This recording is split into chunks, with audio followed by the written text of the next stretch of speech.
जय हिंद साथियों। पुनः ऑनलाइन क्लास में हम जून 2019 द्वितीय प्रश्न पत्र लेकर के उपस्थित हैं। कल हम लोग देख चुके थे यहाँ तक 2020 प्रथम प्रश्न पत्र देखे थे।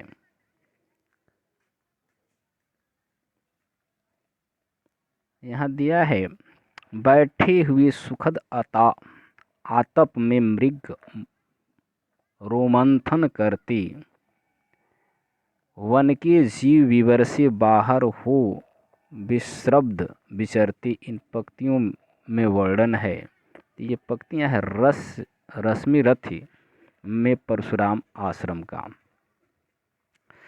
अभिनव गुप्ता के अनुसार मानव मन में वासना रूप में स्थित अस्थायी भाव का साधारीकरण होता है और साधारीकरण की अवस्था में प्रेक्षक स्व पर के बंधनों से छूट जाता है। राम शक्ति की पूजा की रचना हुई थी तो ये 1936 में हुई थी। महावीर प्रसाद द्विवेदी की रचनाओं में से लोचना विधि की रचना है, यानी आलोचन विधि की रचना है। तो यहाँ महावीर प्रसाद की रचनाओं में आलोचन विधि की रचना है कालिदास की निरंकुशता तथा कालिदास और उनकी कविता।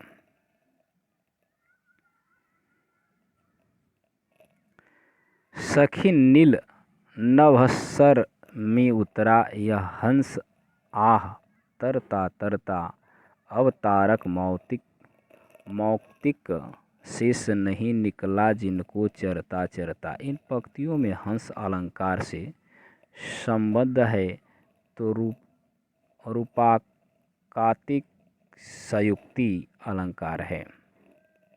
रूपकाति संयुक्ति। यहाँ दिया है मिलान करना है। संस्थाएं और संस्थाओं के प्रवर्तक तो ब्रह्म समाज की स्थापना राजा राम मोहन राय, प्रार्थना समाज की तो रानाडे, पूरा नाम याद नहीं है, थियोसोफिकल सोसाइटी एनिवेसेंट, सत्य शोधक समाज महात्मा फूले।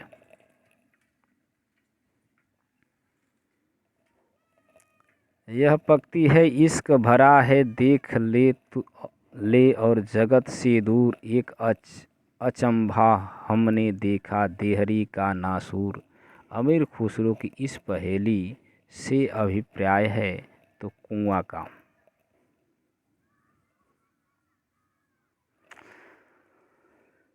अगला है तौलिया, मूलतः शब्द है तो तौलिया पुर्तगाली भाषा का शब्द है। अगला है गायग्रीन कहानी की मालती नामक लड़की बचपन में थी। अगले पृष्ठ पर हम लोग चलते हैं।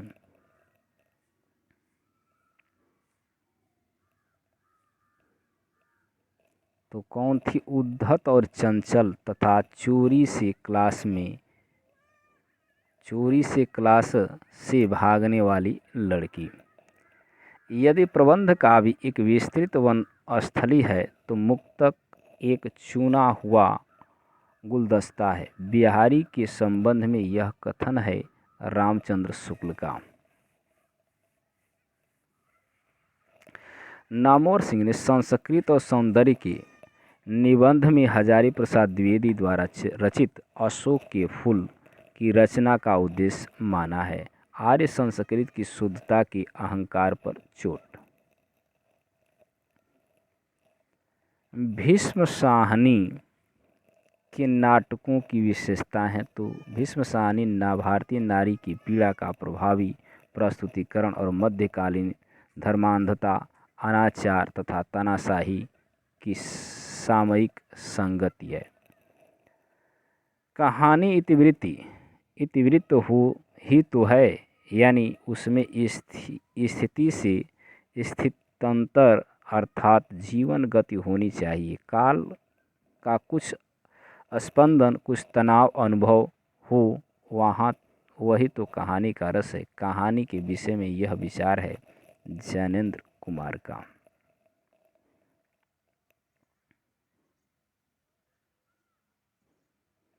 जीवन मुँह चाही को नीको दरस परस दिन रात करती है कन्हा प्यारे पी को। इन पंक्तियों में आचार्य रामचंद्र शुक्ल ने जिन भावों की अभिव्यक्ति मानी है वह है असूया भाव।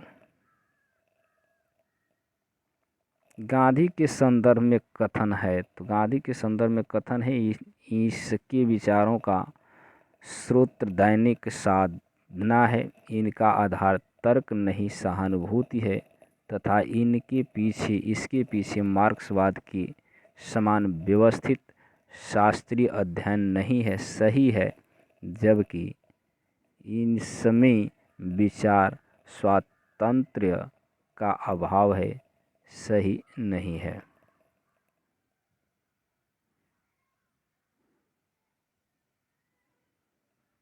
जुंग के अनुसार पिता पर अधिकार जमाने के लिए लड़की की अपनी माँ से प्रतिस्पर्धा को जिस ग्रंथि के रूप में जाना जाता है वह है इलेक्ट्रा ग्रंथि।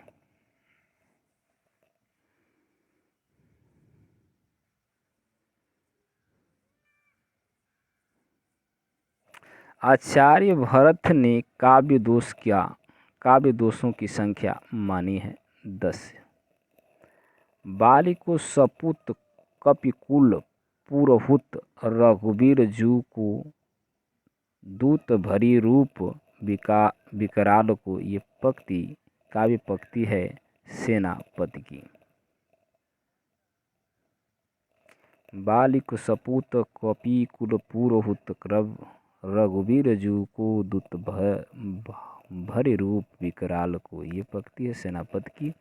अब यहाँ दिया है रचनाकारों के साथ सुमेलन करना है।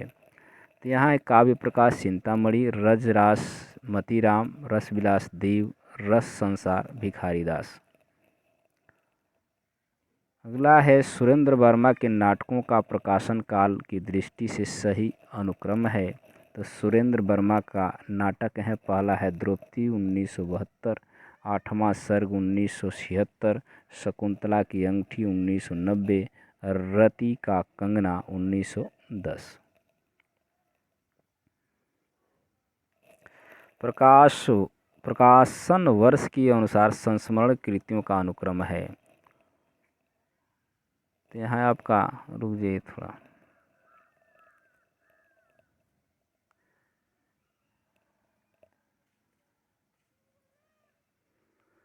प्रकाशन वर्ष के अनुसार संस्मरण कृतियों का अनुक्रम है। स्मृति कण 1959, हम हसमत 1977, लिक अलीक 1980, वन तुलसी की गंध 1984।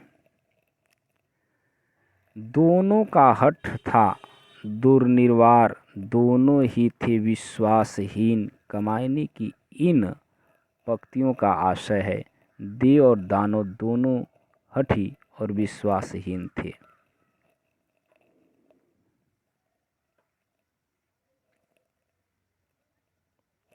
यदि आचार्य और उनके कथन का सुमेलन करना है। दांडी का कथन है, शरीरम ता दृष्टार्थ व्यच्छिन्न पदावली। भामह का है, शब्दार्थों सहितो काव्यम गद्यम पद्यम च द्विधा। वामन का कथन है, काव्यम शोभायाय कर्तरो धर्मगुणा। क्षेमेंद्र का है, अनौचित्यादृत्ते नान्यात् रसभंगस्य कारणम।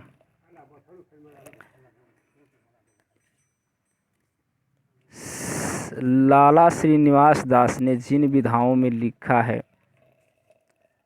श्रीनिवास दास ने जिन विधाओं में लिखा है वह विधा है नाटक और उपन्यास।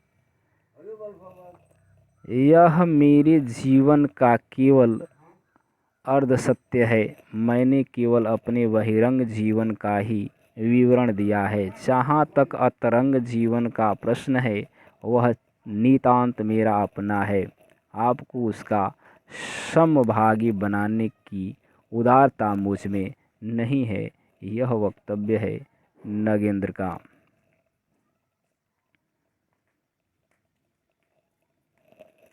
केशवदास की रचनाएं हैं, रस प्रिया, और विज्ञान गीता। हिंसानल से शांत नहीं होता, हिंसानल ध्येय वाक्य का संबंध है उन्मुक्त काव्य रचना से।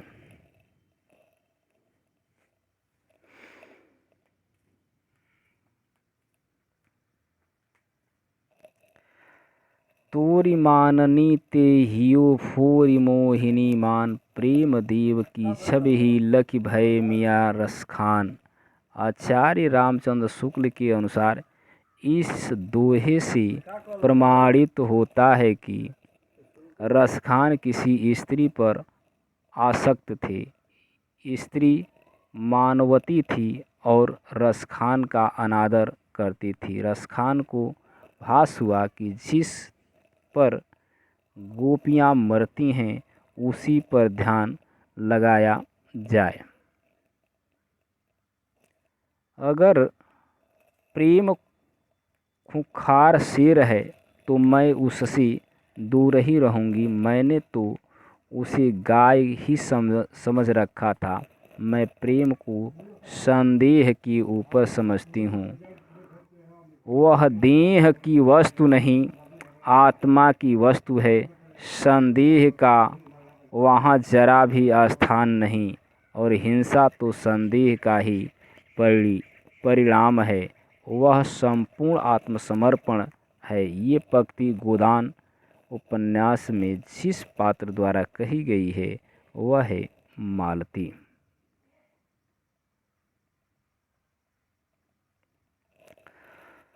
पुष्पदंत द्वारा रचित रचना है जसहर चरियू।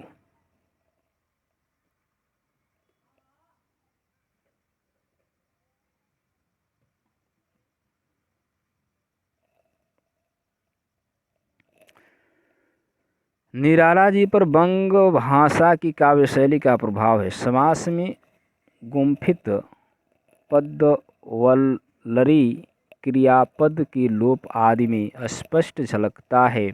लाक्षणिक वैलक्ष्य लाने की प्रवृत्ति इनमें उतनी नहीं पाई जाती जितनी प्रसाद और पंत में है। यह कथन है रामचंद्र शुक्ल का। रचना और उनके प्रकाशन काल का सुमेलन करना है। मोहन राकेश की डायरी 1985, डायरी के कुछ पन्ने 1940, मेरे कॉलेज की डायरी 1958, एक कार्यकर्ता की डायरी 1972। अग्रदास की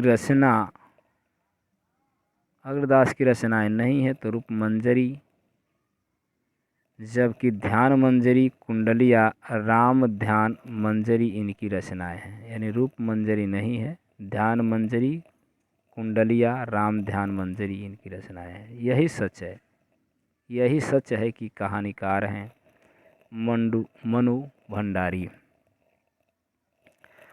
पुनर्जागरण का भारतीय साहित्य में पहला प्रतिफलन माइकेल मधुसूदन दत्त की बंगाल काव्य मेघनाथ वध 1861 को माना गया है। यह कथन है रामस्वरूप चतुर्वेदी का।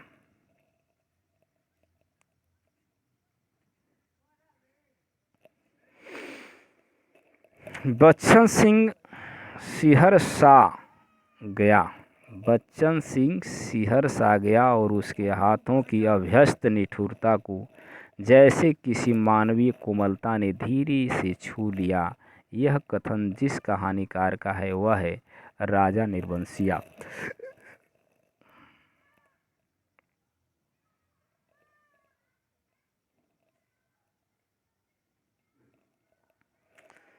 सखी पिय को जो मैं न देखूं, सखी पिया को जो मैं न देखूं तो कैसे काटूं अंधेरी रतियां। ये काव्य पंक्ति है अमीर खुसरो की। महेश राम जियावन, अभिमन्यु अनंत, रामदेव धुरंधर, महात्म सिंह में से प्रवासी लेखक मॉरिशस का नहीं है महात्म सिंह।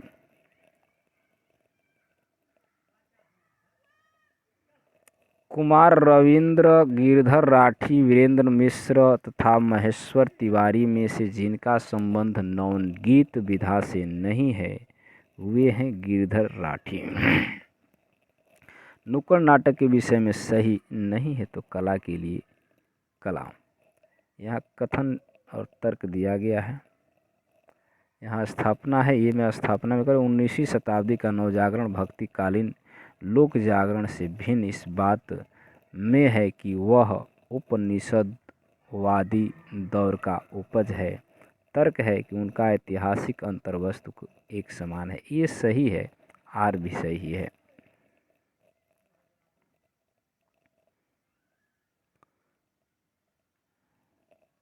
कविता केवल वस्तु के ही रंग रूप में सौंदर्य की छटा नहीं दिखाती, प्रत्युक्त कर्म और मनोवृत्ति की सौंदर्य की भी अत्यंत मार्मिक दृश्य सामने लाती है।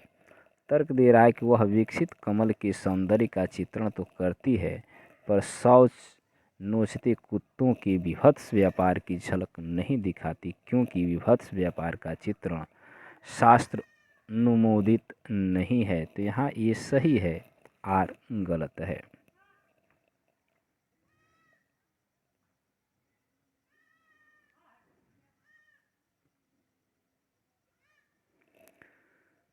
स्थापना एक और है कि कविता का अंतिम लक्ष्य जगत के मार्मिक पक्षों का प्रत्यक्षीकरण करके उसके साथ मनुष्य हृदय का सामंजस्य स्थापना है। तर्क कह रहा है कि केवल मनोरंजन करना कविता का उद्देश्य नहीं है। ये सही है, आर भी सही है।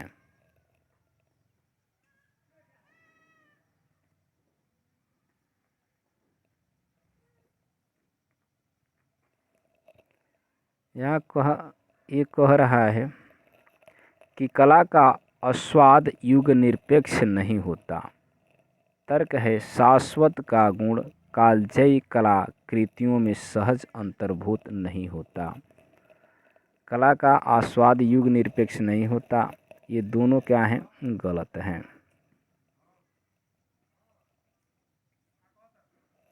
यूरोपीय साहित्य मीमांसा में कल्पना को बहुत प्रधानता दी गई है।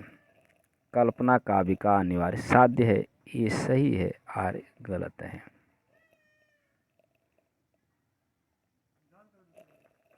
बिंबवाद में शब्दों की कर्मखर्ची, भाषा के समास गुण, कम से कम शब्दों के प्रयोग से अधिकाधिक अर्थ व्यंजना को महत्व दिया गया।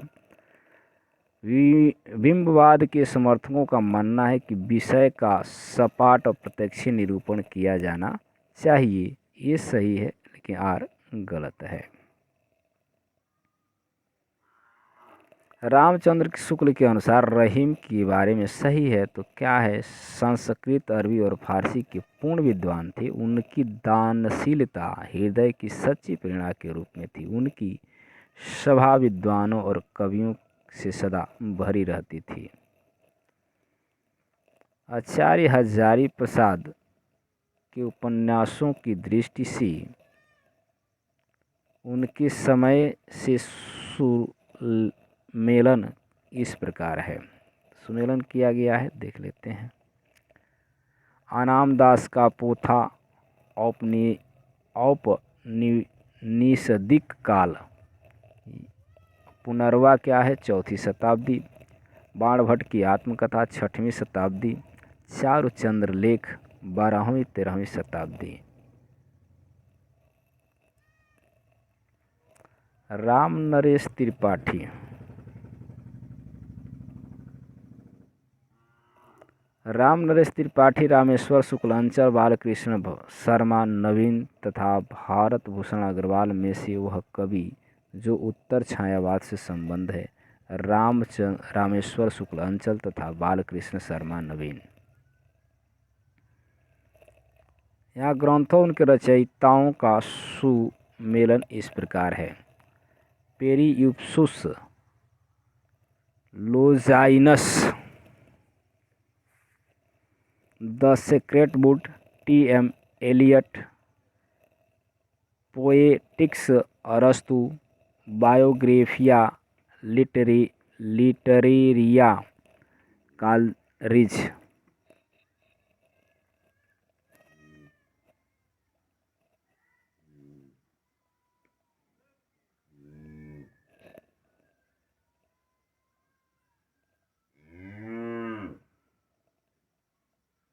रामचंद्र शुक्ल के अनुसार रामचंद्र शुक्ल ने रहस्यवाद के मूल अर्थ में जिस छायावादी कवि को सर्वाधिक प्रमुख माना है वह है महादेवी वर्मा। अगली पंक्ति है, मर्यादा मत तोड़ो, तोड़ती हुई मर्यादा कुचले हुए अजगर सी कुंजलिका में कौरव वंश को लपेटकर सूखी लकड़ी सा तोड़ डालेगी। अंधा युग का यह संवाद है तो विदुर का है।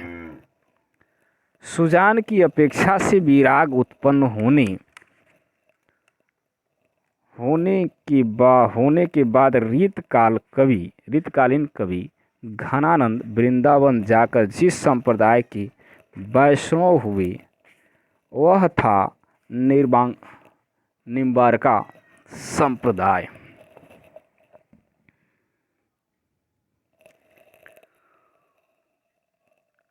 राजस्थानी बोली नहीं है तो मंडियाली नहीं है।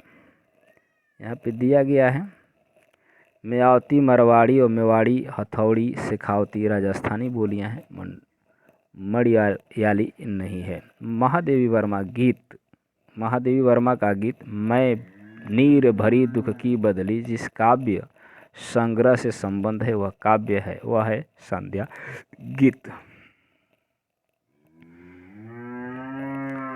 काव्य भाषा के संदर्भ में वह मान्यता जो वर्ड्सवर्थ की नहीं है। भाषा में मिथक और बिंबों का प्रयोग होना चाहिए।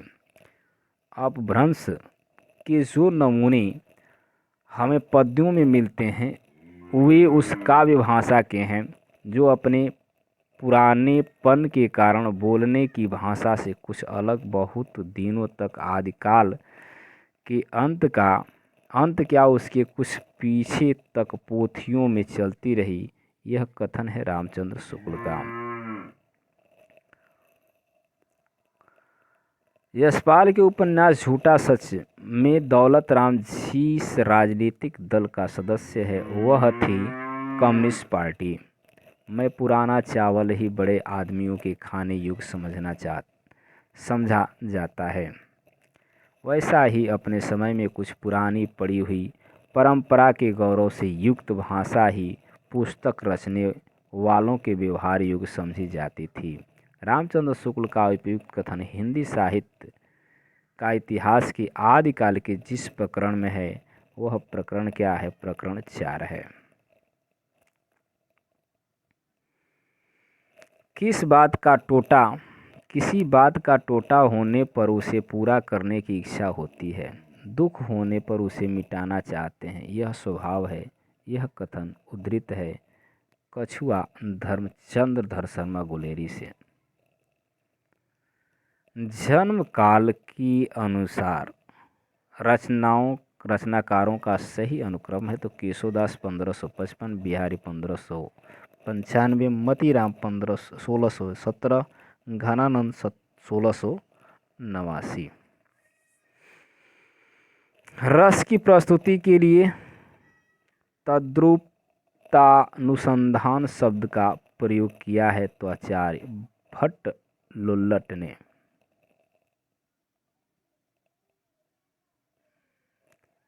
वीडियो लंबी हो रही है। विलक्षण की बात यह है कि आधुनिक गद्य साहित्य की परंपरा का परिवर्तन नाट्य से हुआ है। कथन है रामचंद्र शुक्ल का।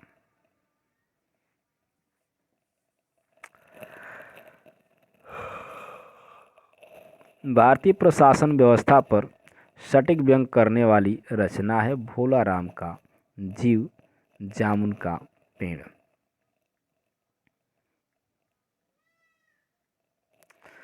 मनु भंडारी अपनी आत्मकथा में का बंटी उपन्यास की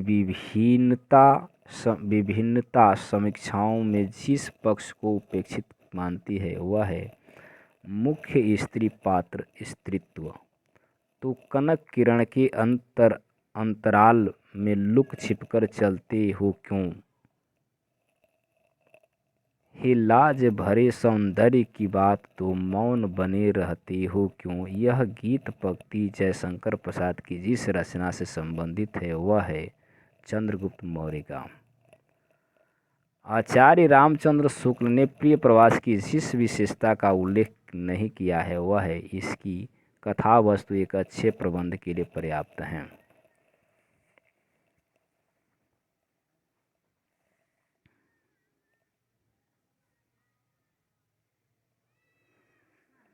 इस समय जो भारतीय पुरुष जैसे अपने मनोरंजन के लिए रंग बिरंगे पक्षी पाल लेते हैं, उपयोग के लिए गाय और घोड़ा पाल लेते हैं, उसी प्रकार वह एक स्त्री को पालता है तथा पालित पशु पक्षियों के समान ही वह उसके शरीर और मन पर अधिकार समझता है। यह कथन है महादेवी वर्मा का।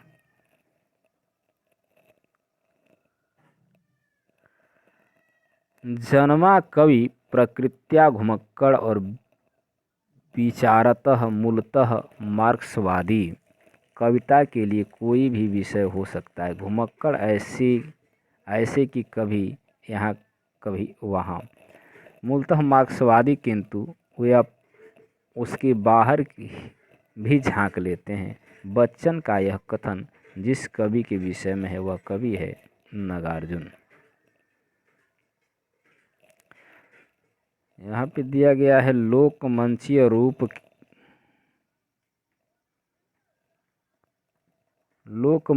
रूप का प्रचलन की प्रमुखता के आधार पर प्रांतों का मेलन।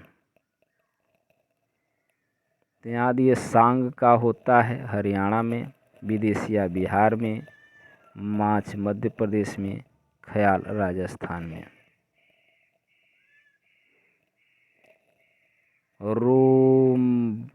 रोला की जीवन परख कृति है।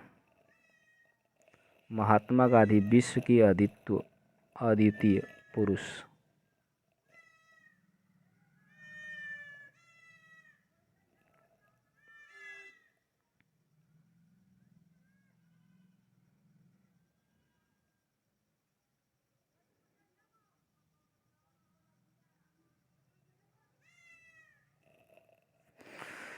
ये हिंदी के प्रधान आचार्यों में से माने जाते हैं। इनका भाषा भूषण अलंकार ग्रंथ एक बहुत ही प्रचलित पाठ्य ग्रंथ रहा है। रामचंद्र शुक्ल के अनुसार कि ने यह बात जिस रीतकालीन कवि के विषय में कही है वह है महाराजा जसवंत सिंह।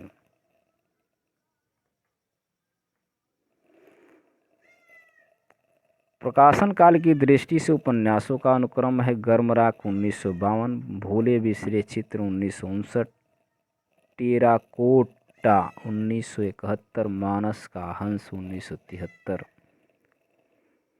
तुलसी की विलक्षण प्रतिभा इस बात से है कि उन्होंने भक्त और रचनाकार की भूमिकाओं का एक साथ सफल निर्वाह किया। भक्त मूलतः दैवी शक्ति के किसी स्वरूप में आस्था रखता है, जबकि रचनाकार अपनी आस्तिकता नास्तिकता के बाद एक मूलतः ऐहिक या कि धार्मिक निरपेक्ष कर्म में प्रवृत्त होता है। तुलसीदास के विषय में यह कथन है रामस्वरूप चतुर्वेदी का। नेपाली कांगड़ी राजस्थानी गोंडवी में से संविधान की 8वीं अनुसूची में शामिल भाषा है नेपाली। हिंदी पर सामाजिक सांस्कृतिक की वहन का दायित्व संविधान में निर्धारित है तो है अनुच्छेद 351 में। नई कविता की प्रथम अंक में निराला की जिस कविता का अनेक कवियों द्वारा सामूहिक रूपांतरण प्रकाशित हुआ है वह है जूही की कली। तीसरी कसम कहानी गाड़ीवान ने जो सामान न लादने की कसम नहीं खाई वह दुल्हन की डोली।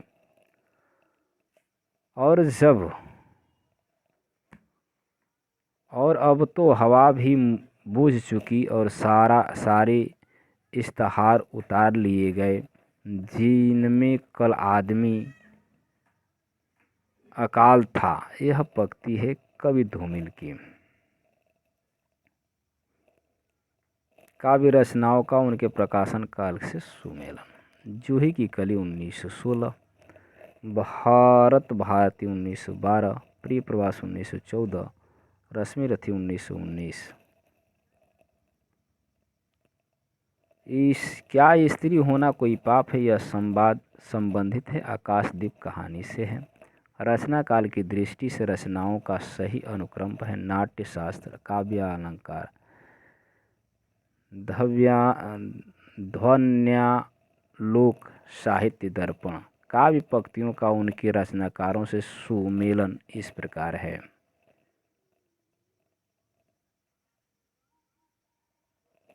मैं वक्ता नहीं हूँ, कविताएं इरशाद करता हूँ। गाली श्रीकांत वर्मा। इस वक्त जब कान नहीं सुनते हैं, कविता पेट से सुनी जाती हैं। धूमिल। आज फिर शुरू हुआ जीवन। आज मैंने एक छोटी सी सरल सी कविता पढ़ी। रघुवीर सहाय।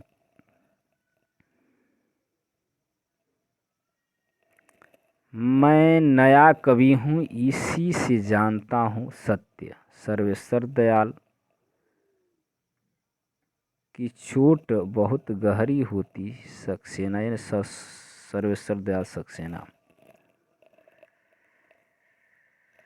शुक्ल जी ने न तो भारत के रूढ़िवादी को स्वीकार किया है, न ही पश्चिमी व्यक्तिवाद को। यह कथन है रामविलास शर्मा का। नाभादास, नंददास, हरिदास, ध्रुवदास में से कृष्ण भक्ति धारा के कवियों में शामिल नहीं है तो नाभादास हैं।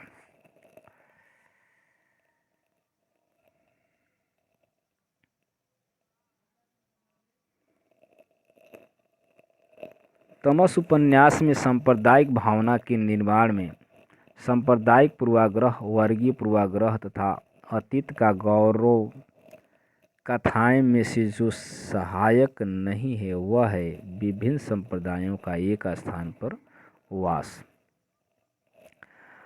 आलोचक जिसका संबंध मार्क्सवाद से है, शिवदान सिंह चौहान। जन्म काल के अनुसार रचनाकारों का सही अनुक्रम है सूरदास 1478 ईस्वी, जायसी 1492, तुलसी 1532, रहीम 1556।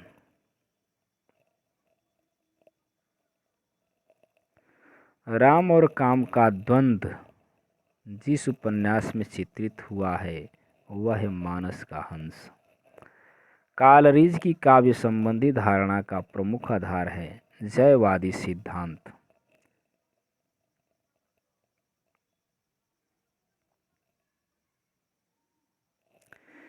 हिंदी रंगमंच को हिंदी भाषी प्रदेश की सांस्कृतिक पूर्तियों और आकांक्षाओं का प्रतिनिधित्व करना होगा। रंगों और राशियों के हमारे विवेक को व्यक्त करना होगा। यह कथन है आषाढ़ का एक दिन नाटक की भूमिका से। कलि कौतुभ के रचयिता हैं प्रताप नारायण मिश्र। माई न होती, बाप न होता, कर्म न होता काया। हम नहीं होते, तुम नहीं होते, कौन कहाँ से कहाँ ते आता। चंद न होता, सूर न होता, चंद न होता, सूर न होता, पानी पवन मिलाया। शास्त्र न होता, वेद न होता, कर्म कहाँ से आता। यह पंक्ति काव्य पंक्ति जिस कवि की है वह है नामदेव।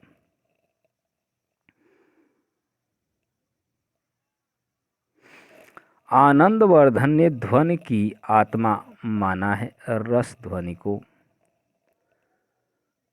रचनाओं तथा रचनाओं का उनके रचनाकारों के साथ सुमेलन। तो ये प्राकृतिक प्रकाश, वरुचि,